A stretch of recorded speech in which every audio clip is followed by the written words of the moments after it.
À Gaza, la trêve tant espérée vient tout juste de s'effondrer. Le vacarme des bombes a remplacé le silence des négociations.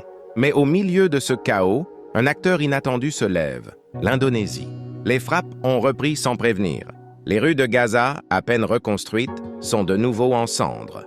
Pour beaucoup, ce cessez-le-feu n'était qu'un mirage, un simple battement d'ailes avant la tempête. Et pendant que les accusations pleuvent contre Israël, Jakarta décide de faire entendre sa voix. Le tout nouveau président indonésien, Prabowo Subianto, fait une annonce qui secoue la planète diplomatique. Son pays est prêt à envoyer des troupes pour maintenir la paix à Gaza. Mais ce n'est pas qu'une déclaration symbolique. L'Indonésie propose aussi d'ouvrir ses portes aux enfants palestiniens orphelins et aux blessés qui n'ont plus d'hôpital où se réfugier. Un geste fort de la part d'un pays qui, rappelons-le, n'a jamais reconnu officiellement Israël. Alors, que cherche vraiment Prabowo? À incarner le défenseur du monde musulman ou à s'imposer comme nouveau médiateur mondial? Sur le papier, la trêve devait débuter le 10 octobre 2025. Mais sur le terrain, la réalité raconte une autre histoire. Les chars israéliens encerclent toujours le nord de Gaza. L'hôpital indonésien, symbole d'une aide internationale meurtrie, n'est plus qu'un amas de béton fracturé. Et depuis le début de cette soi-disant pause, au moins 23 Palestiniens ont encore perdu la vie. Pire encore, le conflit déborde désormais des frontières.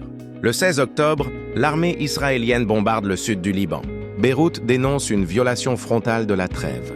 Pour les observateurs, le doute n'existe plus.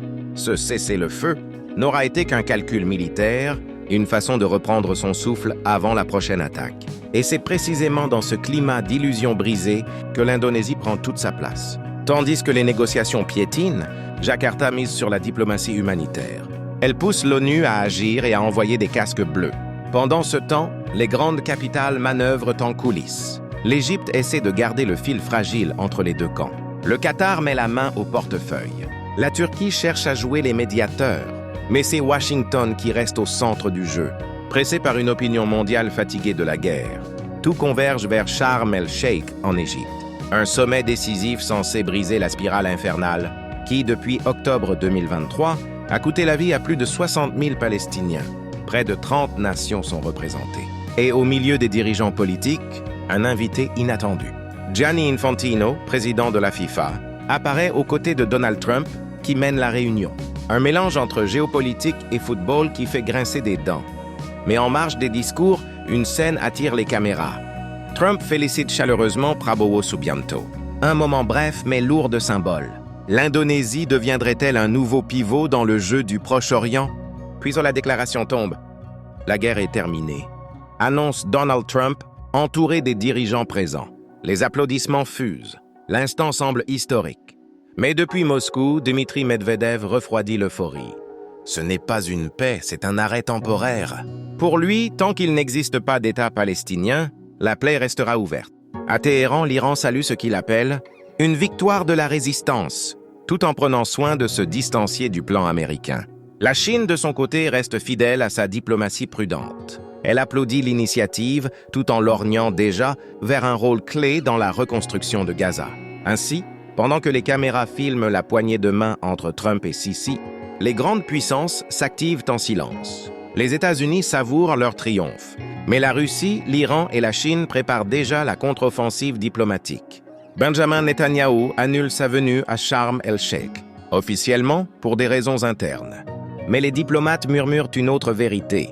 Erdogan aurait menacé de quitter la salle si le premier ministre israélien se présentait.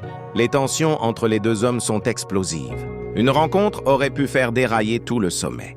Cette chaise vide en dit long. Elle symbolise une paix fragile, bâtie sur des compromis précaires. Mieux vaut éviter le conflit frontal que d'affronter les vraies questions. Deux autres absents pèsent tout autant. L'Iran, qui refuse de s'asseoir avec ceux qui l'ont sanctionné, et le Hamas qui rejette un plan de paix imposant le désarmement total de Gaza.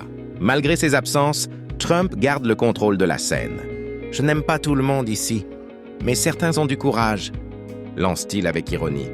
Un message à peine voilé, la diplomatie mondiale tourne encore autour de lui. Vient alors la scène finale. 4 signatures sont apposées sur le document historique. Sisi pour l'Égypte, Al-Thani pour le Qatar, Erdogan pour la Turquie et Trump pour les États-Unis. Et aussitôt, les premiers gestes concrets suivent. Le Hamas libère 20 otages vivants et rend les corps de 4 autres. En échange, Israël relâche 250 prisonniers palestiniens ainsi que 1700 habitants de Gaza détenus sans procès. Un échange sans précédent.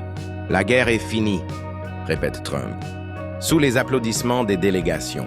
Mais à Jérusalem, Netanyahou garde le silence. Pour lui, rien n'est terminé. Tant qu'il reste des otages, tant que le Hamas possède des armes, la guerre continue. Les analystes, eux, redoutent la suite. Et si cette trêve n'était qu'un piège? Une pause tactique avant un nouveau cycle de feu? Les otages non retrouvés pourraient redevenir le prétexte parfait à la reprise des combats. Car au fond, la question reste la même depuis 1948, l'année où la création d'Israël a poussé des centaines de milliers de Palestiniens à l'exil. Depuis, les révoltes se sont succédées jusqu'à la naissance du Hamas après la première intifada. Et depuis sa victoire électorale en 2006, le mouvement islamiste règne sur Gaza, sous les bombes. Alors, cette fois-ci, la paix tiendra-t-elle? Ou sommes-nous simplement en train d'assister à un nouveau chapitre d'un conflit sans fin? Penses-tu que la déclaration de Trump signe vraiment la fin de la guerre? Ou juste une illusion de plus sur le sable de guerre?